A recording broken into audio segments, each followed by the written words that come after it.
एक बार फिर से वेलकम दोस्तों आपका हमारे YouTube चैनल देवभूमि एजुकेशन पॉइंट में। दोस्तों आज का जो वीडियो है ये कोई क्लास का वीडियो नहीं है, ये आप लोगों के लिए एक जनरल वीडियो में बना रहा हूँ जिसका आप लोगों की लाइफ में बहुत ज़्यादा इंपॉर्टेंट रोल है। फ्रेंड्स मैं आपको ये कहना चाहता हूँ आज की डेट में भी चाहे आपके पास कंप्यूटर पीसी लैपटॉप है या फिर आपके पास मोबाइल फ़ोन, तो आजकल हर किसी के हाथ में होता ही है। ठीक है, तो अब यहाँ पर जो इंपॉर्टेंट चीज़ मैं आपको बताने जा रहा हूँ दोस्तों, ये बताने जा रहा हूँ कि आप लोग फॉर्म भरने के लिए आज भी साइबर कैफे में जाते हैं। ठीक है, तो साइबर कैफे में आपको अब किसी भी प्रकार के फॉर्म भरने की जरूरत नहीं है। मैं आपको बताऊंगा यहाँ पर आपको फॉर्म भरने में केवल 5 मिनट से ज्यादा समय नहीं लगेगा। आप लोग अपने घर पर अपने बेडरूम में अपने जो है घर पे रूम में बैठ करके आराम से फॉर्म भर सकते हैं। तो मैं सारी प्रक्रिया आपको बताने वाला हूँ, कहाँ से डॉक्यूमेंट स्कैन करोगे आप, कैसे जो है कितनी साइज की क्या इसमें सिग्नेचर और अपना फोटो वगैरह लगता है, ये सब चीजें मैं बताऊंगा। मैं आपको बताने जा रहा हूँ OTR कैसे बनाना है। अगर आपने एक बार UKSSC की वेबसाइट पर OTR बना दिया है तो उसके बाद आपको कहीं पर दिक्कत आने वाली नहीं है। आप आसानी से जो है पूरा फॉर्म 5 मिनट के अंदर भर सकते हैं। तो दोस्तों ये रही Uttarakhand subordinate service selection commission की वेबसाइट की का होम पेज। जब आप गूगल पे UKSSC लिखोगे सीधे आपको इस होम पेज पे पहुंचा देगा। तो यहाँ पर इस कॉर्नर पे आप देख पा रहे होंगे दोस्तों वन टाइम रजिस्ट्रेशन, ये रहा वन टाइम रजिस्ट्रेशन यानी कि OTR हेतु क्लिक करें। तो आपको क्या करना है, सिंपल सा जो है यहाँ पर को क्लिक कर देना है। ठीक है, इस दिए गए लिंक पर। अब दोस्तों आपको इसके बारे में अगर कुछ जानना है तो आप नीचे वाले लिंक पर क्लिक करेंगे आयोग द्वारा एक पंजीकरण वाले पे। अगर आपको कुछ जानना नहीं है तो आप क्या करेंगे, ऊपर वाले पे क्लिक करेंगे वन टाइम रजिस्ट्रेशन OTR के लिए। ठीक है, तो इस पर आप क्लिक कर लेंगे। उसके बाद ऊपर लिखा गया है दोस्तों लॉगिन। ठीक है, और नीचे अप्लाई हियर, अगर कोई नई पोस्ट आई है तो नए उसके लिए यहाँ पर सीधे दिखा देगा, आप इसके लिए अप्लाई कर सकते हैं। अगर उसके बाद अगर आपने रजिस्ट्रेशन किया है पहले से OTR बना हुआ है तो लॉगिन करेंगे, अगर नहीं है तो आप क्या करेंगे मैं आपको बताता हूँ, न्यू रजिस्ट्रेशन करेंगे। ठीक है, जैसे ही आपने यहाँ पर क्लिक किया तो देखिए आप यहाँ पर डाउनलोड एडमिट कार्ड आ गया और नीचे से कैंडिडेट रजिस्टर्ड हियर। तो आपने अभी तक OTR नहीं बनाया है, आप इस वेबसाइट पर रजिस्टर्ड नहीं है, तो आप क्या करेंगे इस रजिस्टर पर क्लिक कर देंगे। ठीक है, जैसे ही आपने इस पर क्लिक किया देखिए आपको पूरे स्टेप 1 से लेके स्टेप 8 तक के आपको ये OTR में भरने होते हैं सारी डिटेल। देखिए स्टेप 1 में आपको रजिस्ट्रेशन के लिए क्या करना है, आप इस चीज़ को थोड़ा ध्यान से देखेंगे। ठीक है, स्टेप 1 में आपका पर्सनल इन्फॉर्मेशन दिया दोस्तों, कैंडिडेट का नाम दिया है। तो कैंडिडेट का नाम मैं लिख देता हूँ जैसे राहुल कुमार। ठीक है, तो राहुल कुमार मेरा नाम है मान लेते हैं, मैं एग्जांपल के लिए आप लोगों को ये बता रहा हूँ। ठीक है, तो उसके बाद मोबाइल नंबर है, तो मोबाइल नंबर आपको यहाँ पर सही डालना पड़ेगा। ठीक है, मोबाइल नंबर आप सही डालेंगे तो आपके फ़ोन में एक OTP आएगा, तो इसके लिए आपको मोबाइल नंबर क्या डालना पड़ेगा, सही डालना पड़ेगा। तो मैं डाल लेता हूँ यहाँ पर मोबाइल नंबर इसमें डाल दिया है। ठीक है, तो अब OTP हमारे मोबाइल नंबर पर आ जाएगा जो नंबर हमने डाल रखा। तो आपको क्या करना है, इस OTP को यहाँ पर जो है कॉपी पेस्ट कर लो या फिर जैसे भी आप कर सकते हैं, यहाँ पर को उस OTP को डाल देना। ये मैंने OTP डाल दिया। अब इसको हम क्या करेंगे, सबमिट कर देंगे। ठीक है, तो सबमिट करने के बाद देखिए ये यहाँ पर को इसने दे दिया मेरा detail Rahul Kumar, mobile number दे दिया और मेल ID दे दी है। ठीक है, उसके बाद यहाँ पर देखिए are you holding an Aadhaar card, तो अगर आप आधार कार्ड होल्डिंग हैं तो ठीक है आप यस कर देंगे, अगर नहीं है तो फिर नो कर देंगे। तो यहाँ पर को हम नंबर लिख देंगे, 12 अंक का नंबर होता है।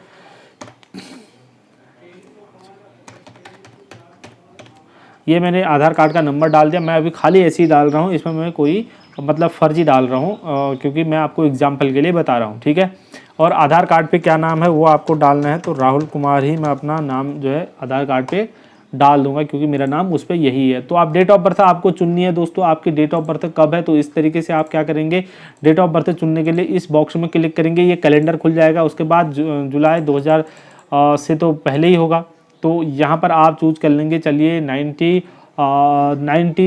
कर लेता हूँ मैं। ठीक है, 92 जनवरी है और 1 जनवरी 92 मैंने कर दिया है। ठीक है, आपकी एज यहाँ पर उन्हें देगी 29 और नेशनलिटी आपकी इंडियन पहले से इंडियन ही आप रहने देंगे। ठीक है, आर यू ऑर्फन, तो आप ऑर्फन नहीं है या हैं, तो अनाथ है या नहीं है, तो इस तरीके से आप इसको कर देंगे, नो कर दिया मैंने यहाँ पर।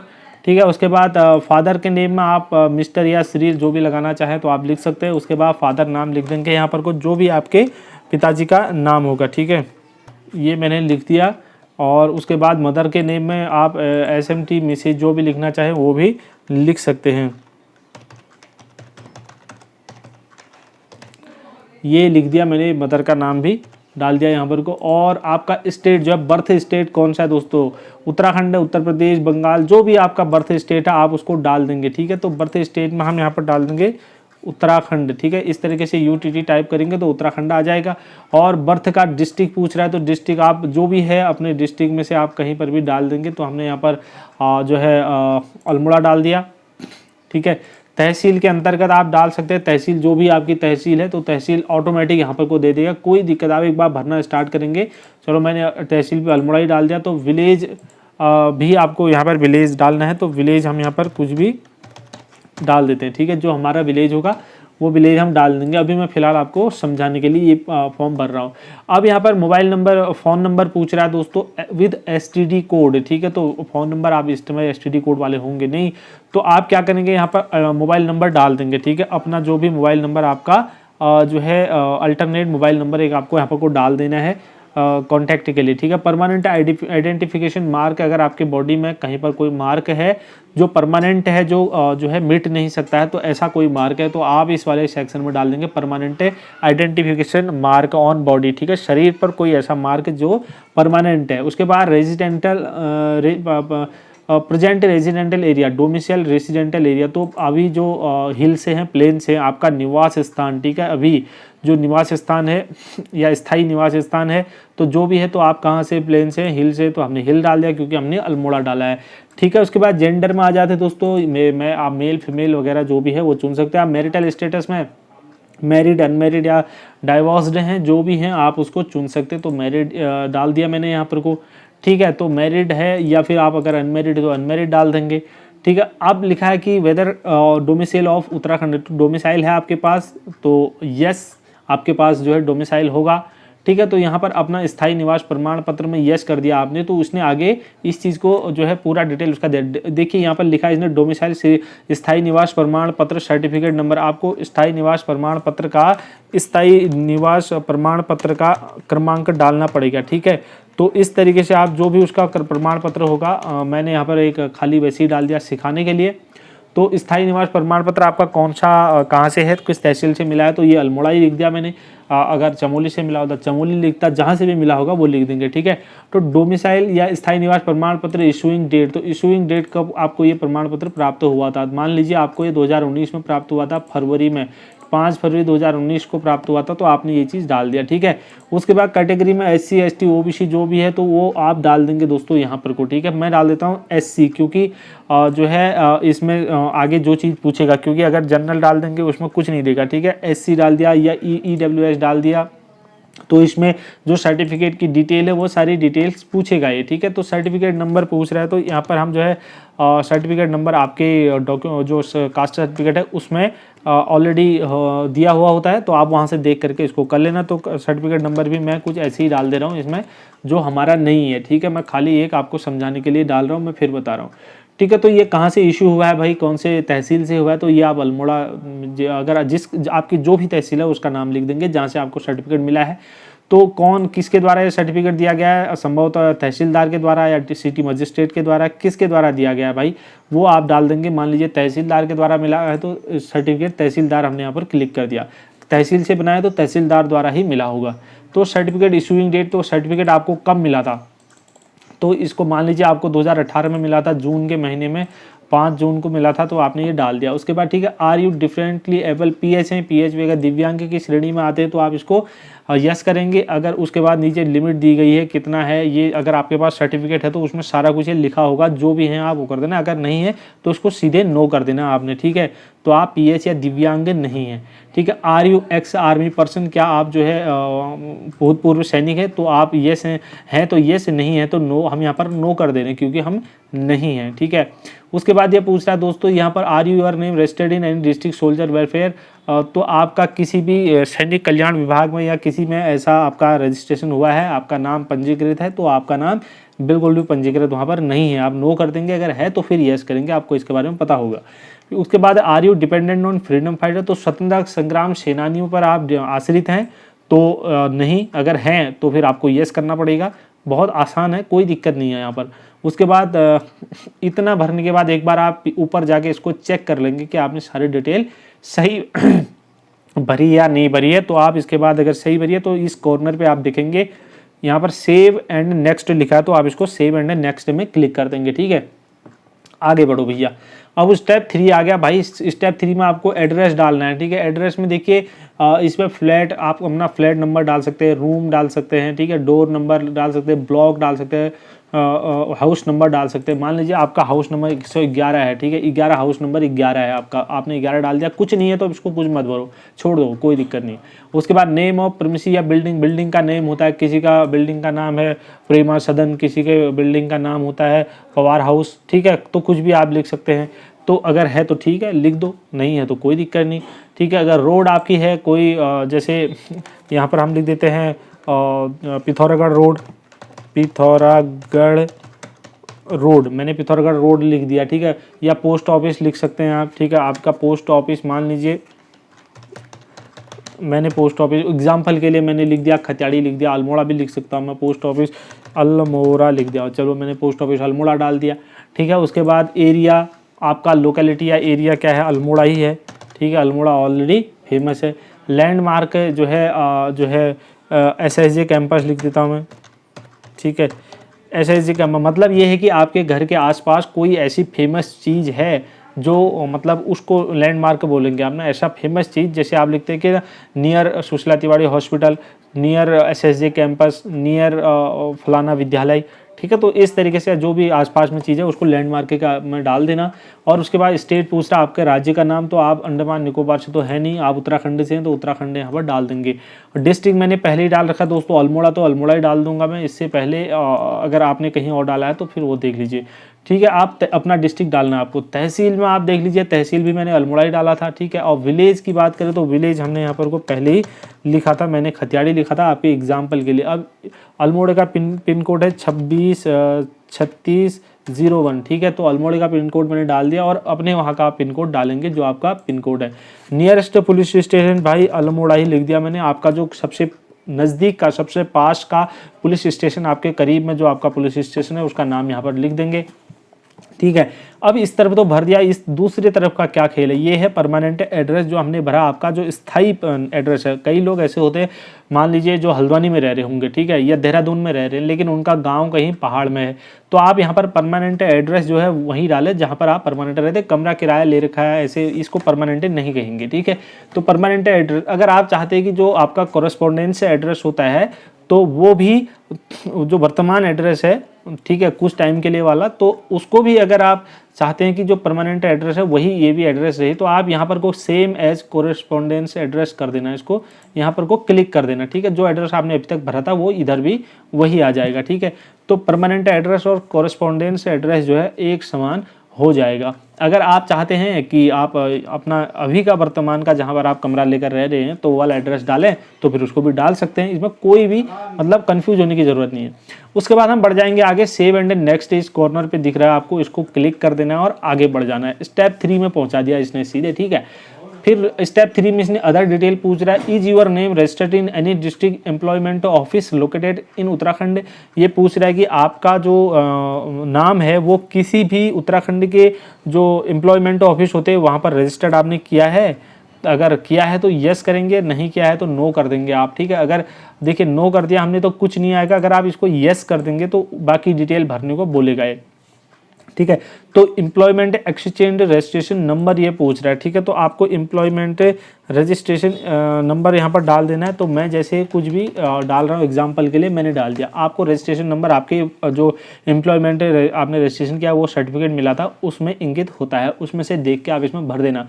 एम्प्लॉयमेंट ऑफिस डिस्ट्रिक्ट पूछ रहा है, तो एम्प्लॉयमेंट ऑफिस जिस डिस्ट्रिक्ट में है, गोपेश्वर बागेश्वर में है, चमोली, चंपावत, देहरादून, पौड़ी गढ़वाल, हरिद्वार, देहरादून या रुद्रप्रयाग कहीं भी है, उत्तरकाशी, तो आपने मैंने अल्मोड़ा डाल दिया यहाँ पर को। ठीक है ना, तो रजिस्ट्रेशन ये डेट ऑफ रजिस्ट्रेशन जब जिस दिन आपने रजिस्ट्रेशन किया, जिस तिथि को उसमें दिया होता है, जो आपका फॉर्म होगा उसमें रजिस्ट्रेशन की डेट दी होगी, तो आपने मान लीजिए वो 2021 में ही किया था जनवरी में। ठीक है, तो इसको आप लिख देंगे आपने 12 जनवरी 2021 को किया था। अब validity of registration up to, मतलब ये कब तक मान्य होगा, ठीक है। 3 साल होता है लगभग, 21, 22, 23, 24, तो ये लगभग कितने साल तक मान्य है, 2024 तक मान्य होगा। तो आप इस तरीके से कैसे इसको करेंगे ना, यहाँ पर क्लिक करेंगे तो ये खुल जाएगा। तो 2024 में आप इन्हें क्लिक कर देना है। और कब तक है, 2024 में 1 जनवरी में किया था हमने, तो जनवरी जो है 31 जनवरी तक ये मान्य हो जाएगा, ठीक है।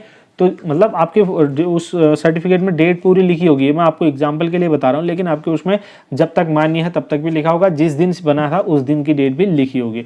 उसके बाद अगला है, इतना भरने के बाद आगे मिलेगा आपको, do you have at least 2 year experience of territorial army. तो आपको किसी टेरिटोरियल आर्मी में लगभग 2 साल का या कम से कम 2 साल का अनुभव है काम करने का, तो आप नहीं कर देंगे। अगर है तो फिर आप इसको यस कर सकते हैं, वरना आप इसको नो करेंगे। आपको कोई एक्सपीरियंस नहीं है, बेरोजगार हैं आप, ठीक है। उसके बाद डू यू हैव एनएसएस या एनसीसी। तो दोस्तों अगर आपके पास एनएसएस सर्टिफिकेट है या एनसीसी सर्टिफिकेट है, वो स्कूल में जो आपने किया था वो वाला नहीं चलेगा। यहाँ पर आपके पास जो है हायर लेवल का होना चाहिए, ठीक है।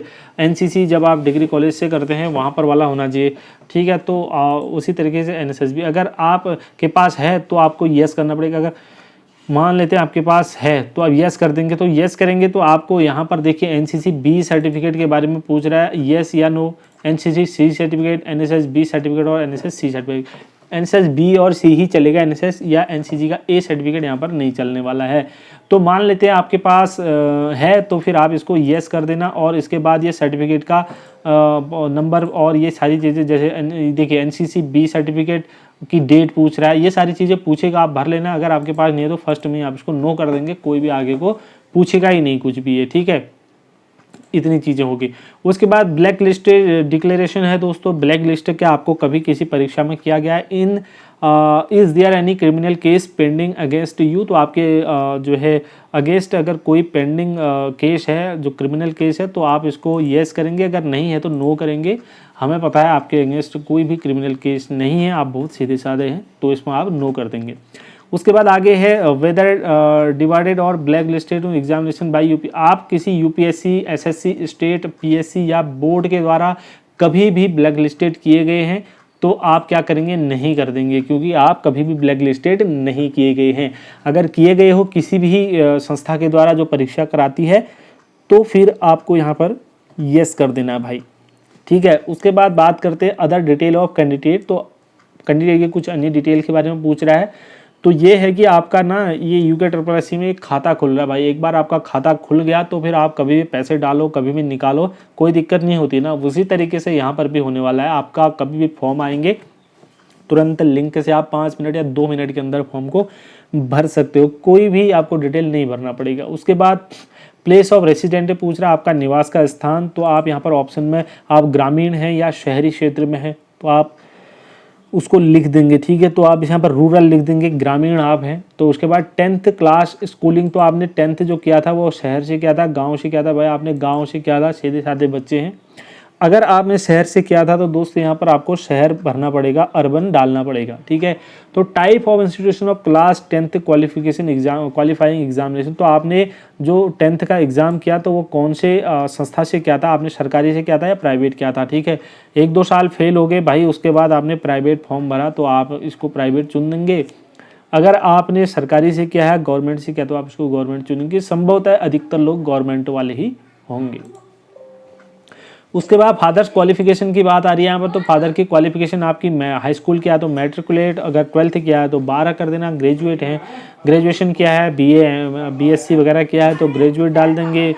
MA किया है तो पोस्ट ग्रेजुएट डाल देंगे। लिटरेट, इलिटरेट अगर निरक्षर हैं तो इलिटरेट डाल देंगे, ठीक है। अगर निरक्षर हैं, पढ़े लिखे नहीं है तो इलिटरेट। अगर हाई स्कूल से कम पढ़ा है तो बिलो मैट्रिकुलेट कर देंगे। तो आपके पिताजी जो है ग्रेजुएट हैं, मैट्रिकुलेट हैं, हाई स्कूल है, जो भी है आप डाल देंगे। हमने यहाँ पर हाई स्कूल डाल दिया, मैट्रिकुलेट, ठीक है। 10th तक ही उन्होंने पढ़ा था।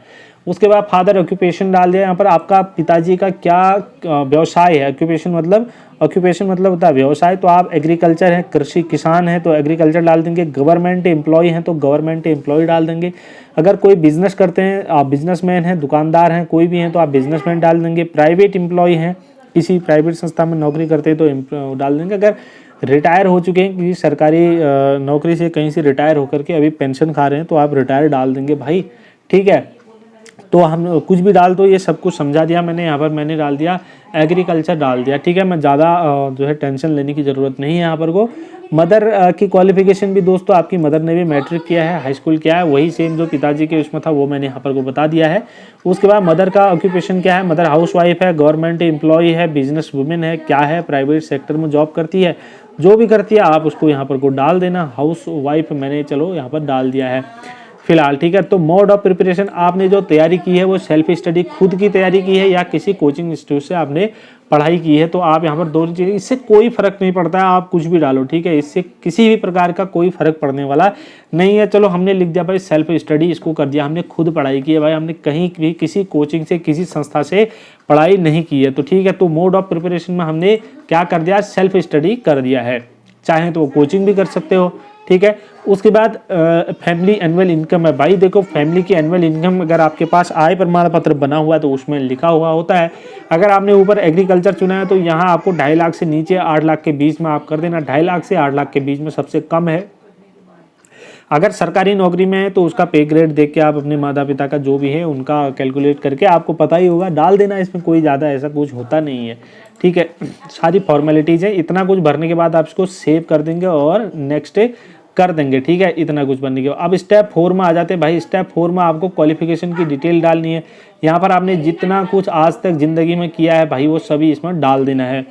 आपको थोड़ा बैकग्राउंड में नॉइज़ देखने को मिलेगा, लेकिन आपको पता है जब जहाँ पर 2-3 फीमेल इकट्ठा हो जाती हैं तो फिर क्या होता है, ठीक है, ऐसी नॉइज़ देखने को मिलता है। तो बाहर से ये लोग, कुछ लोग यहाँ पर नॉइज़ क्रिएट कर रहे हैं, तो इसके लिए माफ़ी चाहूँगा अगर आपको डिस्टर्ब हो रहा है तो इसमें क्वालिफिकेशन टाइम में देखिए, आपको ऑप्शन में देखिए सबसे पहले 8th से क्या डालोगे यार भाई ना, हाई स्कूल से स्टार्ट करो। तो अगर किसी समय मान लीजिए 8 पास की भर्ती आती है तो आप क्या करेंगे उस समय इसमें एडिट भी कर सकते हैं, ठीक है। तो 8th को भी ऐड कर लेना, कोई दिक्कत नहीं है। अभी फिलहाल हाई स्कूल से हम स्टार्ट करते हैं। तो सबसे पहले 10th में हाई स्कूल लिखा, देखिए SSC मैट्रिक और हाई स्कूल क्लिक कर देंगे, कौन से साल में आपने हाई स्कूल किया है, ठीक है। तो हाई स्कूल मान लीजिए भाई आपने हाई स्कूल किया था 2010 में, तो 2010 लिख दिया आपने, ठीक है। और उसके बाद नेम ऑफ कोर्स SSC, देखिए कोर्स एक ही चीज़ है, कोई सेलेक्ट नहीं करना है, SSC मैट्रिक हाई स्कूल कर देना है इसको। उसके बाद सब्जेक्ट में आपने हाई स्कूल के जो भी सब्जेक्ट होते हैं, कुछ ऑप्शन नहीं है तो सीधे इसको आपने एक ही भर देना है। और उसके बाद कौन से स्टेट से किया आपने, किसी भी स्टेट से हो सकता है, आपने अन्य राज्यों से किया है तो आपने उत्तराखंड से ही किया, आप उत्तराखंड इसमें डाल देंगे, ठीक है। बोर्ड और यूनिवर्सिटी की बात करते हैं तो किस बोर्ड से किया, आपने उत्तराखंड बोर्ड से ही किया होगा भाई, board of technical education Rajasthan से नहीं किया, आपने स्टेट बोर्ड से किया है, ठीक है। उत्तराखंड के स्टेट बोर्ड से किया है। मैं आपको बताता हूँ आपको क्या बनना है। देखिए स्टेट बोर्ड यहाँ पर को लिखा है, उत्तराखंड स्कूल एजुकेशन, ठीक है, तो वहाँ से आपने किया है। Board of technical education CBSE वगैरह, अगर आपने CBSE बोर्ड से किया है तो आप CBSE बोर्ड चुन लेंगे हाई स्कूल का, ठीक है। अगर आपने CBSE बोर्ड से किया है तब आप इसको चुनेंगे। CBSE पैटर्न अलग होता है, बोर्ड अलग होता है। जो हिंदी मीडियम में, जो सरकारी स्कूलों में जिन्होंने हाई स्कूल किया है, गवर्नमेंट से किया है, तो मैंने बताया ना गवर्नमेंट और प्राइवेट, तो प्राइवेट में आपने चाहे वैसे किया हो या फिर किसी प्राइवेट स्कूल से पढ़ा हो तो आप उसको प्राइवेट चुनेंगे। वरना आप जो है प्राइवेट वालों का CBSE बोर्ड ही होता है, तो आप यहाँ पर CBSE चुन देंगे। और अगर वरना आप जो है स्टेट बोर्ड चुनेंगे, ठीक है, हमारा उत्तराखंड बोर्ड, तो स्टेट बोर्ड में आ जाएगा। रिजल्ट भाई आप पास हुए होंगे तभी यहाँ तक पहुँचे होंगे, तो आप इसको पास चुन देंगे। उसके बाद जो है कोर्स ड्यूरेशन, तो हाई स्कूल कितने साल का होता है, केवल 1 साल का होता है। 1 साल का कोर्स होता है आपका। रिमार्क में दोस्तों आपको लिख देना है, कुछ भी लिख सकते हो भाई रिमार्क में, ठीक है। नहीं लिखना चाहते हो तो मत भी लिखो, छोड़ दो इसको। अब यहाँ पर पूछ रहा है कि जब हाई स्कूल किया था आपने, उसमें आपका CGPA था, ग्रेड थे या फिर मार्क्स थे। मोस्टली लोगों के मार्क्स होंगे, जो CBSE वाले हैं उनके ग्रेड या CGPA हो सकता है, ठीक है। तो आपका अगर CGPA है तो आप यहाँ पर CGPA मार्क्स और उसकी परसेंटेज डाल देंगे, ये आपको बहुत अच्छे तरीके से पता है। अगर मार्क्स हैं तो मार्क्स आप यहाँ पर मार्क्स चूज करेंगे और यहाँ पर आउट ऑफ कितने में से, ठीक है, 500 में से भाई, 500 में से आउट ऑफ मार्क्स ऑब्टेंड मतलब प्राप्त किए, ऑब्टेंड मतलब प्राप्त किए आपने, तो कितने प्राप्त किए थे आपने, 300 प्राप्त किए थे, आपकी फर्स्ट डिवीजन बनी थी, ठीक है। तो आपकी फर्स्ट डिवीजन बनी थी, मैंने 300 डाल दिया, यहाँ पर 60% उन्हें दे दिया दोस्तों, ठीक है। अब यहाँ पर डिवीजन आपकी फर्स्ट बनी थी 60% में, ठीक है, मैंने डाल दिया। आपकी हो सकता है इससे ज़्यादा 80 बनी हो सकता है आपकी 40 बनी हो, ठीक है, तो अपने हिसाब से डाल देना। लास्ट में इतना भरने के बाद इसको ऐड कर देना है, ठीक है, ऐड कर दिया। आप देखो नीचे देखोगे आप यहाँ पर एसएससी हाई स्कूल, ये सब चीज एक एक लाइन बन गई है। उसी प्रकार से आप फिर इंटर करना चाहते हो, इंटर की ऐड क्वालिफिकेशन टाइम में फिर वहीं पर जाएंगे हम। यहाँ पर देखिए मैंने अब यहाँ पर हाई स्कूल कर दिया था, अब मैं 10+2 यानी कि इंटरमीडिएट ऐड कर दूंगा। ठीक है, इंटरमीडिएट ऐड कर दिया। उसके बाद इंटरमीडिएट, अब 10 में हमने अगर हाई स्कूल किया था तो इंटर क्या होगा 12 में, तो यहाँ पर मैंने 2012 चुन लिया। ठीक है, उसके बाद कोर्स का नेम इंटरमीडिएट एग्रीकल्चर। आप अब यहाँ पर इंटरमीडिएट में 2-3 चीज़ें, आपने आर्ट्स से किया था, आपने कृषि से किया था, आपने वाणिज्य कॉमर्स से क्या है, उसके बाद साइंस से क्या है, तो कुछ भी आपने जिससे किया आप उसको चूज कर लेना। तो मैंने मान लेते हैं यहाँ पर दोस्तों मैंने साइंस से किया था, मैंने साइंस डाल दिया। ठीक है, आप साइंस साइड से हो, पढ़े लिखे हो, ज़्यादा होशियार थे तो आपने साइंस ले ली थी। ठीक है, अब सब्जेक्ट यहाँ पर आपको चुन लेनी है। साइंस इंटर में जो सब्जेक्ट होते हैं दोस्तों, वो एक तो होता है हिंदी, ठीक है, और सब्जेक्ट दूसरा सब्जेक्ट यहाँ पर को होता है केमिस्ट्री, और तीसरा सब्जेक्ट यहाँ पर होता है दोस्तों बायोलॉजी। ठीक है, और चौथा सब्जेक्ट यहाँ पर होता है इंग्लिश, और पांचवा सब्जेक्ट होता है भाई क्या होता है, पांचवा सब्जेक्ट फिजिक्स होता है। ठीक है, फिजिक्स था आपका, मैथ्स भी हो सकता है, ठीक है, कुछ भी हो सकता है। बायोलॉजी नहीं होगी तो फिर मैथ हो जाएगा। तो हमने हिंदी, इंग्लिश, केमिस्ट्री, बायोलॉजी और फिजिक्स डाल दिया है। ठीक है, तो इतनी चीज़ें हमने भर दिया। हो सकता है मैथ हो सके, अगर मैथ होती तो बायोलॉजी नहीं होता। कौन से राज्य से किया आपने, अंडमान निकोबार से किया था। ठीक है, तो उत्तराखंड से किया आपने, उत्तराखंड डाल दिया। उसके बाद बोर्ड कौन सा, स्टेट बोर्ड से ही किया था भाई आपने। ठीक है, उसके बाद अगर सीबीएसई से किया था तो आप सीबीएसई डाल दो। उसके बाद रिजल्ट आप पास थे तभी तो यहाँ तक पहुँचे, फेल हो जाते तो वहीं घुटने टिक जाते आपके, है ना। तो कोर्स ऑफ ड्यूरेशन कितने साल का होता है, इंटर 1 ही साल का होता है। आप चाहें तो 2 साल का भी लिख सकते हो, 10+2 होता है ना, 11th और 12th दोनों को माना जाता है, लेकिन आपका जो ये है ये 1 ही साल का होता है। ठीक है, क्योंकि जब आपकी मार्कशीट बनती है तो 12th में तो 1 ही साल के मार्क्स जुड़े हुए होते हैं उसमें। और उसके बाद रिमार्क में आप लिख सकते हैं कुछ भी, डिक्टेशन है, गोल्ड मेडलिस्ट हो, जो भी हो। ठीक है, उसके बाद मार्क्स से सीजीपीए नंबर जो भी है आप उसको डाल देना। मैं मार्क्स डाल रहा हूँ यहाँ पर, कितने में से, ये भी 500 का होता है। तो 500 में से आपने कितने अंक प्राप्त किए भाई, आपने इस बार 400 अंक प्राप्त कर दिए, ज़्यादा होशियार हो गए थे आप, 80% नंबर आ गए इस बार आपके। ठीक है, 80% नंबर आया, आपकी डिवीजन बन गई क्या, फर्स्ट। इससे भी फर्स्ट होता तो हम और फर्स्ट लिख देते। लास्ट में इतना करने के बाद इसको भी हम क्या कर देंगे, ऐड कर देंगे भाई। अब मैं दोनों की ही ऐड करके दिखा रहा हूँ, ज़्यादा ऐड करके नहीं दिखाऊंगा, वीडियो बहुत लंबा होता है। ठीक है, अब यहाँ पर आपको मान लीजिए आपको ग्रेजुएशन करना है, जो भी करना है, तो आप इसी तरीके से ऐड करते रहेंगे इसमें, और नीचे को ये पूरी लिस्ट बनती रहेगी। ठीक है, उसके बाद हम आगे बढ़ जाते हैं, नेक्स्ट कर लेंगे इसको, क्योंकि हमने यहाँ तक का फॉर्म जो है सब सक्सेसफुली भर लिया है। अब हम आ जाते हैं स्टेप 5 में। अब हम कक्षा 5 में चले गए हैं। ठीक है, अब कक्षा 5 में क्या क्या चीज़ें हमको देखनी है इसमें देख लेते हैं। अब आपका कक्षा 5 में अब पूछ रहा है आपने 4 तक जो भी है इसका एक्सपीरियंस। ठीक है, आर यू एम्प्लॉयड, आप नौकरी करते हैं कहीं पर, एम्प्लॉयड नहीं है, बेरोजगार हैं, तभी तो फॉर्म भर रहे हैं, तो यहाँ पर नो लिख देंगे आप। ठीक है, उसके बाद नो लिखेंगे। अगर आप यस लिखेंगे ना भाई, यस लिखेंगे तो इतना डिटेल आ जाएगा नीचे, ये सारी चीज़ें, कहाँ जॉब करते हैं, किस टाइप की जॉब है, क्या है, ये सब चीज़ें भरना पड़ेगा।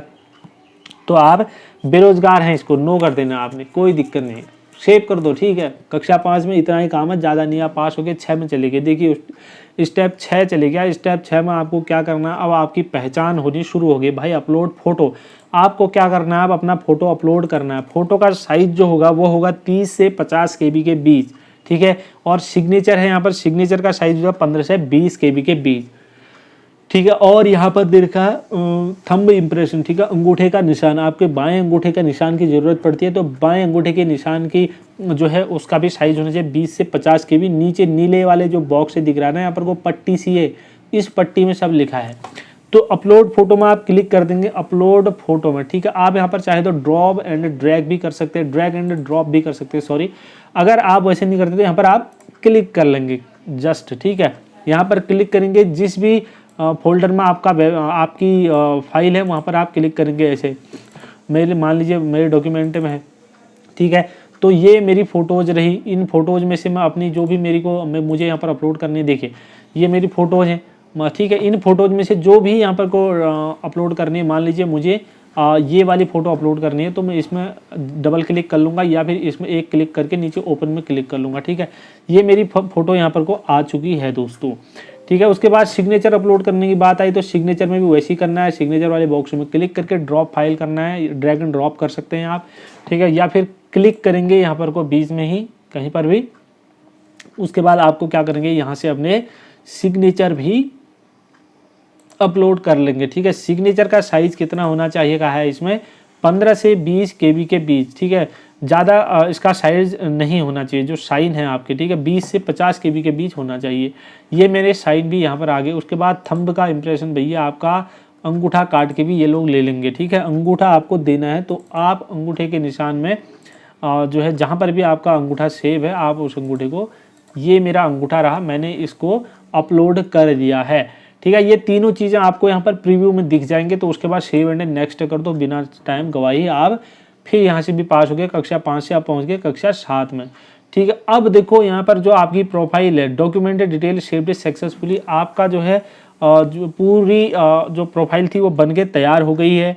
ठीक है, पूरी प्रोफाइल बन के तैयार हो गई है दोस्तों, लेकिन यहाँ पर ओप्स इनवैलिड रिक्वेस्ट कह रहा है क्योंकि जो 2 पद आए हैं इनके लिए आप मान्य नहीं है क्योंकि आपने क्वालिफिकेशन ज़्यादा डाली ही नहीं है और इन पदों के लिए जो है क्वालिफिकेशन जैसी मांगी गई है वो होता है। ठीक है, आपने यहाँ पर को आप देखिए आपने सक्सेसफुली हो गए। अब आपकी प्रोफाइल ये बन गई, आप देख पा रहे होंगे ऊपर राहुल कुमार लिखा हुआ, यहाँ पर आप क्लिक करेंगे। ठीक है, तो क्लिक करेंगे तो आप अपना डैशबोर्ड यहाँ से देख सकते हैं। ये रहा आपका डैशबोर्ड। ठीक है, आपका OTR अपडेट यहाँ से करेंगे आप। डैशबोर्ड ये है आपका, तो जब भी आप अपनी प्रोफाइल खोलेंगे OTR यहाँ देखिए ये रहा आपका डैशबोर्ड। ठीक है, तो आपको अपना OTR अपडेट करना है, कभी एडिट करना है तो यहाँ पर क्लिक करेंगे। प्रोफाइल अपडेट करनी है तो यहाँ पर क्लिक करेंगे। रिजल्ट वगैरह जो भी आपका देखना है तो यहाँ पर करेंगे।